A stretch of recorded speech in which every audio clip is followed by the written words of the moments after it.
ವೀರಪ್ಪಯ್ಯವರಿಗೆ ಒಂದು ಅವಕಾಶ ಮಾಡಿಕೊಡಿ. ಈ ಸಾರಿ ಕೊನೆಯ ಒಂದು ಅವರ ಮಾರ್ಗದರ್ಶನದಲ್ಲಿ ಮುಂದೆ ನಮ್ಮ ರಕ್ಷಾರಾಮಯ್ಯವರು ಇದೇ ಇರ್ತಾರೆ ಅದು ಮಾತಾಡ್ತಿದ್ರು. ಆದ್ರೆ ಆವತ್ತೇ ತಮ್ಮ ಮುಂದೆನೇ ಹೇಳಿದ್ದೆಲ್ಲ ಹೈಕಮಾಂಡ್ ಏನ್ ತೀರ್ಮಾನ ಕೊಟ್ಟರೆ ಕೊನೆ ನಾವು ಬದಲಾಗಿರ್ತೇವೆ. ಅವರಿಗೆ ರಕ್ಷಾರಾಮಯ್ಯ ನೀವೇ ಪ್ರಶ್ನೆ ಮಾಡಿದ್ರಿ.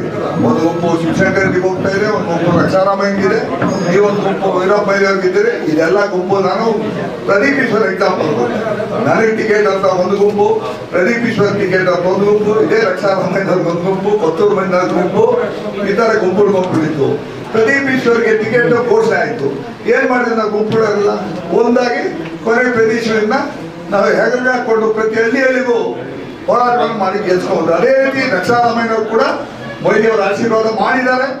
ಇವತ್ತು ಅವ್ರಿಗೆ ನಾವು ಅಹರ್ನಿಶೆ ಹಗಲು ರಾತ್ರಿ ಆತ್ಮಸಾಕ್ಷಿಯಾಗಿ ಕಾಯ ವಾಚ ಮನಸ್ಸ ನಾವು ನಮ್ಮ ಬೆಂಬಲಿಗರು, ಮೈಲಿಜಿಯವರ ಬೆಂಬಲಿಗರು, ನಾವೆಲ್ಲರೂ ಕೂಡ ಪಕ್ಷ ಯಾವುದೇ ಒಂದು ಲೋಪದೋಷವಿಲ್ಲದೆ ಮೊಯ್ಲಿಯವರನ್ನೇ ಇವರಲ್ಲಿ ಕಂಡು ನಾವು ಮೊಯ್ಲಿಯವರೇ ರಕ್ಷಾರಾಮಯ್ಯವರು ಅಂತೇಳಿ ನಾವು ಅವರು ದುಡಿತೀವಿ, ಕಷ್ಟಪಡ್ತೀವಿ.